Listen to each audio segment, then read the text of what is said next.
कबीर को लेक्चर देने वाला नील भी कभी-कभी खुद अपनी सेहत के मामले में लापरवाह हो जाता है। कहानी शुरू करने से पहले एक लाइक और सब्सक्राइब जरूर करें और हाँ, बेल आइकॉन दबाना ना भूलें ताकि आपको हर नए सीन का मजा सबसे पहले मिले।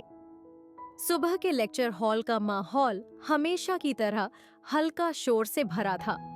स्टूडेंट्स अपने नोट्स लिख रहे थे, कोई फोन पे स्क्रॉल कर रहा था और कोई बस लेक्चर खत्म होने का इंतजार कर रहा था। क्लास में प्रोफेसर कॉग्निटिव लॉर्ड और ह्यूमन एटीटेंटिव स्पैन समझा रहे थे। आयरॉनिकली यह है कि उसी वक्त नील की पेन की स्पीड नॉर्मल से काफी धीमी थी। कभी कभी उसका हाथ अपने माथे पर चला जाता और वो हल्की सी आंखें बंद करके गहरी सांस ले लेता। उसके नोट्स भी आधे लिखे छोड़ गए थे। क्या हुआ? तू थोड़ा ऑफ लग रहा है। कबीर ने धीरे से पूछा। कुछ नहीं, बस थोड़ा सिर दर्द है। कबीर कुछ और बोलता, उससे पहले प्रोफेसर का सवाल आ गया और दोनों का ध्यान भटक गया। लेक्चर के बाद कैंटीन में जब कबीर अपनी यूजुअल एनर्जी के साथ समोसे ऑर्डर करता रहा, मजाक करता रहा, नील सामने बैठा था, पर कभी कभी उसकी टकटकी टेबल पर टिक जाती है, जैसे एनर्जी ड्रेन हो रही हो।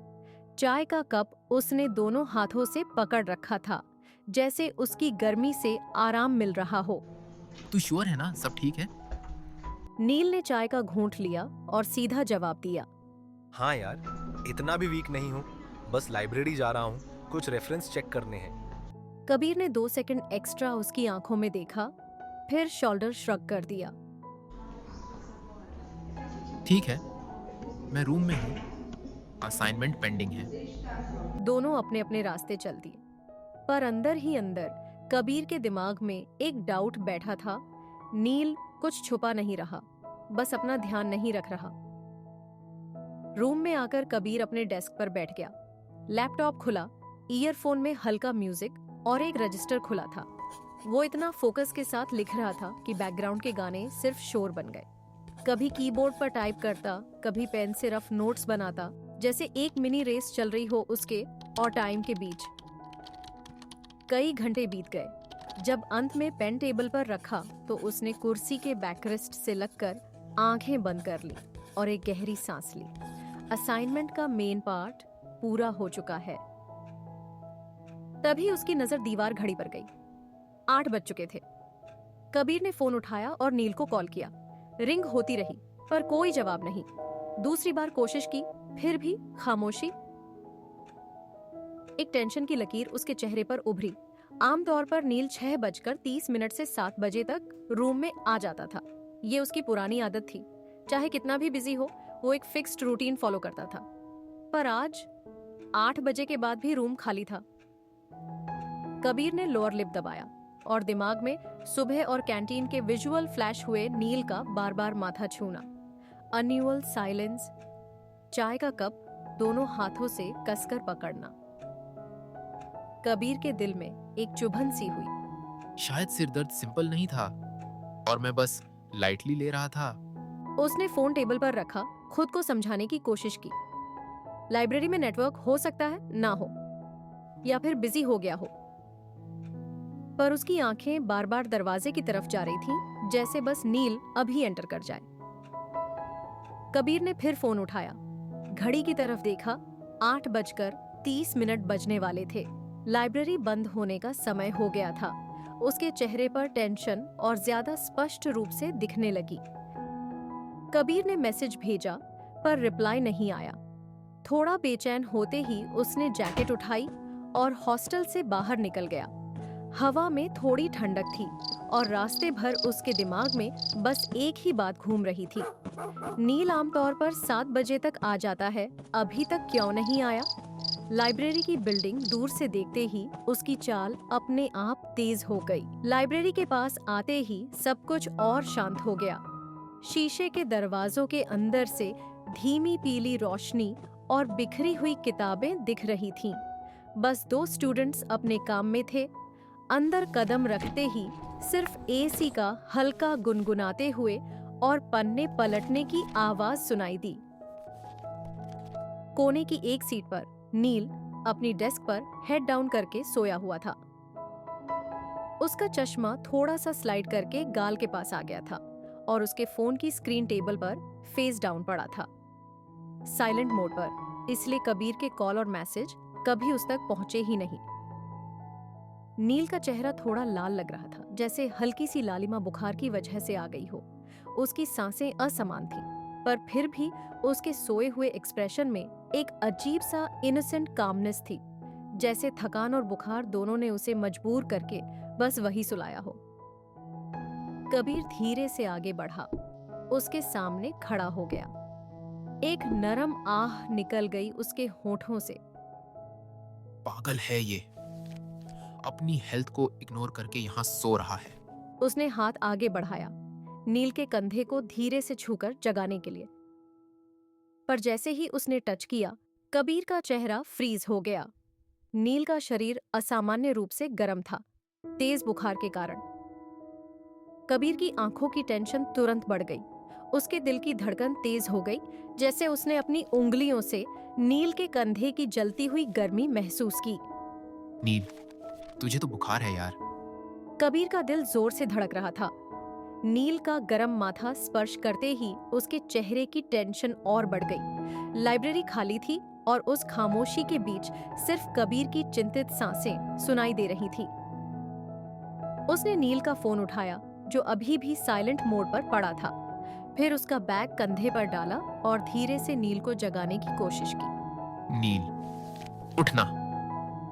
लाइब्रेरी की ठंडी में ऐसा सो जाएगा तो बुखार और बिगड़ जाएगा। नील आंखें धीरे से खोलता है, उसकी आवाज थोड़ी कमजोर है। कितने बज रहे हैं? बस 8:30 बज गए हैं और तू यहाँ ऐसे ही सोया हुआ था। बुखार में इतना थक गया कि समय का होश ही नहीं रहा तुझे। बस थोड़ा सिर दर्द था, पता ही नहीं चला कब नींद आ गई। नील थोड़ा पलकें झपकाकर वापस टेबल पर सिर रखने लगता है और कबीर उसका कंधा धीरे से पकड़ लेता है। कबीर पानी की बोतल निकालते हुए उसके होठों के पास लाते हुए उसे धीरे से डांटता है। पागल है क्या? बुखार है तुझे और तू यहाँ लाइब्रेरी में किताबों के साथ सो रहा है। थोड़ा भी अपनी सेहत की परवाह नहीं करता तू। नील हल्की सी घूंट लेता है, आंखों में अभी भी थोड़ी नशे सी थकान है। इतना इरेस्पॉन्सिबल कैसे हो सकता है तू? हाँ, अगर मैं आज रूम पर बिजी रहता और तुझे लेने नहीं आता तो यहाँ अकेला पड़ा रहता बिना कोई देखे। नील की आधी नींद वाली इनोसेंट एक्सप्रेशन कबीर के दिल को और तोड़ रहा था। उसे उठाते समय उसके अंदर एक अजीब सा सुरक्षा जग रही थी, जैसे अब वह नील को अपनी नजर से दूर ही नहीं होने देगा। कबीर ने नील को हाफ सपोर्ट देकर कमरे तक पहुंचाया। जैसे ही उसे बेड पर बिठाया, उसने हल्के से उसके कंधे पकड़े ताकि वो गिर ना जाए। नील क्लियरली अनकंफर्टेबल लग रहा था, तो कबीर ने तकिया एडजस्ट किया और उसके जूते उतार कर साइड में रख दिए। जूते उतारते हुए उसने हल्के से डांटते हुए कहा। नील की हिम्मत ही नहीं थी कि कुछ बोलकर डिफेंड कर सके। वो बस चुपचाप एक छोटे बच्चे की तरह उसकी डांट सुनता रहा, आंखें आधी बंद, चेहरा थका हुआ। एक पल को उसने हल्की सी मुस्कान देकर और नजरें झुकाकर जैसे आंखों से ही कहना चाहा, मैं ठीक हूँ। कबीर ने तुरंत ड्रॉर से थर्मामीटर निकाला और नील के मुंह में लगा दिया। बुखार 104 था। कबीर का दिल एकदम से ठहर गया। 104? नील, ये कैसा IM फाइन था? ये फाइन होता है? अगर मैं तुझे लाइब्रेरी से नहीं उठाता ना, तो तू वहां बुखार में ही पड़ा रहता। क्या समझता है अपने आप को? कबीर ने उसे कंबल ओढ़ाया, पानी पिलाया और दवा थमाई। हर हरकत में बेचैनी साफ थी। दवा देते हुए भी वो हल्के गुस्से में नील को डांटता रहा। और सुन, मुझे क्यों बोला तूने कि सब ठीक है? मैं तेरा दोस्त हूँ, टाइम पास वाली कंपनी नहीं। अगर तू गिर रहा है तो मुझे पहले पता चलेगा। तेरे दर्द को इग्नोर करके मैं कभी नॉर्मल नहीं रह सकता, समझा? नील धीरे से दवा खाता है और आंखें बंद कर लेता है। कबीर उसके साइड टेबल पर बोतल रखता है। जब नील नींद में चला जाता है, कबीर उसके माथे पर गीला कपड़ा रखता है समय समय पर कपड़ा बदलता है। हर थोड़ी देर बाद नील का चेहरा चेक करता, उसका हाथ पकड़ के देख लेता कि वो थोड़ा रिलैक्स हो रहा है या नहीं। उस रात कबीर की आंखों में नींद नहीं थी, सिर्फ नील के लिए चिंता थी।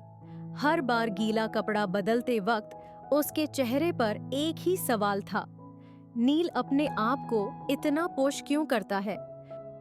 शायद नील के लिए मैं ठीक हूँ, बस एक मुखौटा था। पर कबीर के लिए उस मुखौटे के पीछे की कमजोरी साफ नजर आ रही थी। उस पल कबीर को समझ आ गया, नील को खुद से ज्यादा किसी और की जरूरत है जो उसे खुद से भी बचाए रख सके। अगर आपको ये सीन पसंद आया तो लाइक करें, शेयर करें और कमेंट करके बताएं आपको सबसे ज्यादा कौन सा मोमेंट टच किया। और सब्सक्राइब करना ना भूलना ताकि अगला पार्ट आपसे मिस ना हो।